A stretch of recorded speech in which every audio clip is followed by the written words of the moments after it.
क्या यह वाली स्थिति हो सकती है कि लॉकडाउन लगाना पड़ जाए, क्योंकि देश में महाकुंभ होने जा रहा है। 40 करोड़ लोग इस महाकुंभ में शामिल होने पहुंचेंगे। 13 जनवरी से महाकुंभ की शुरुआत होगी। कोरोना का संक्रमण सर्दियों में काफी बढ़ जाता है और बढ़ गया था, आपको याद होगा। हालात और ज्यादा बिगड़ने लगते हैं सर्दियों में। डर सता रहा है कि फिर लॉकडाउन तो नहीं लगाना पड़ेगा। जब संक्रमण का खतरा बहुत ज्यादा बढ़ जाता है, वायरस बहुत तेजी से लोगों को एक साथ बीमार करने लगता है, वायरस के चलते लोगों की जानें जाने लगती हैं, यानी हवा और माहौल में वायरस मंडराने लगता है और तब संक्रमण की रफ्तार तोड़ने के लिए लॉकडाउन की जरूरत होती है।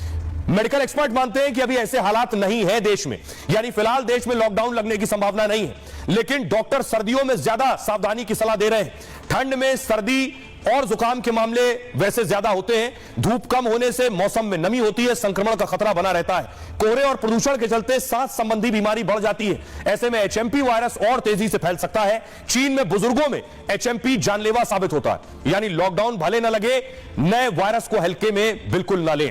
इन अलग अलग राज्यों ने एक्शन लिया है, चाहे वो गुजरात हो, महाराष्ट्र हो, उत्तर प्रदेश हो या फिर ममता बनर्जी हो। राज्यों ने अब तक कार्रवाई की है। राज्य समझ रहे हैं और एहतियात बरत रहे हैं और अभी से एक्शन प्लान तैयार कर रहे हैं। सबसे पहले उत्तर प्रदेश, सीएम आवास पर योगी ने एक अहम बैठक बुलाई।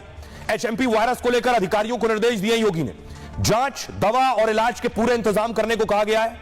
महाकुंभ में भी जांच और स्वास्थ्य इंतजाम के निर्देश दिए गए। मध्य प्रदेश देखिए, मोहन यादव ने कोई केस नहीं मिला है, लेकिन राज्य सरकार अलर्ट पर है। नए वायरस को लेकर सतर्कता और तैयारी के निर्देश हैं। सर्दी, जुकाम, बुखार में बच्चों को स्कूल ना भेजने के निर्देश हैं। महाराष्ट्र, एचएमपी वायरस को लेकर महाराष्ट्र में अहम बैठक हुई है। नई गाइडलाइंस जारी की गई हैं। सर्दी, बुखार के मरीजों के सर्वे के निर्देश दिए गए हैं। लोगों से अपील है, घबराएं नहीं, लेकिन सावधानी जरूर बरतें। एक वकील ने हाईकोर्ट में याचिका दायर की है बाकायदा। गुजरात, केस मिलने के बाद गुजरात में एडवाइजरी जारी की है। अस्पतालों को दवा, बेड के इंतजाम करने को कहा गया है। सावधानी बरतने और समय पर इलाज की सलाह दी है। पश्चिम बंगाल, ममता बनर्जी के राज्य में वायरस को लेकर ममता ने कहा चिंता की जरूरत नहीं, हम केंद्र की गाइडलाइन का पालन करेंगे, लेकिन लोग प्राइवेट अस्पतालों के रैकेट से सजग रहें।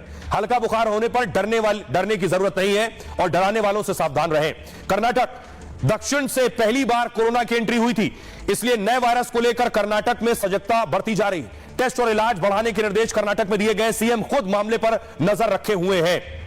हमारे साथ डॉक्टर जुड़ रही हैं, उनसे जानते हैं कि क्या लॉकडाउन जैसे हालात बन रहे हैं। डॉक्टर स्वाति महेश्वरी, बहुत बहुत स्वागत है डॉक्टर आपका। डॉक्टर, सवाल यह है कि लोगों में दहशत भी है, डर भी है, लेकिन सर्दी बढ़ रही है।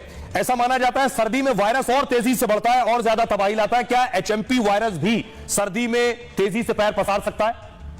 ये देखा गया है, चाहे हम कोरोना की बात करें, इन्फ्लुएंजा की बात करें या अब हम एचएमपीवी वायरस की भी अगर बात करें, तो ये सभी वायरस जैसे ही हवा की जो नमी है वो चली जाती है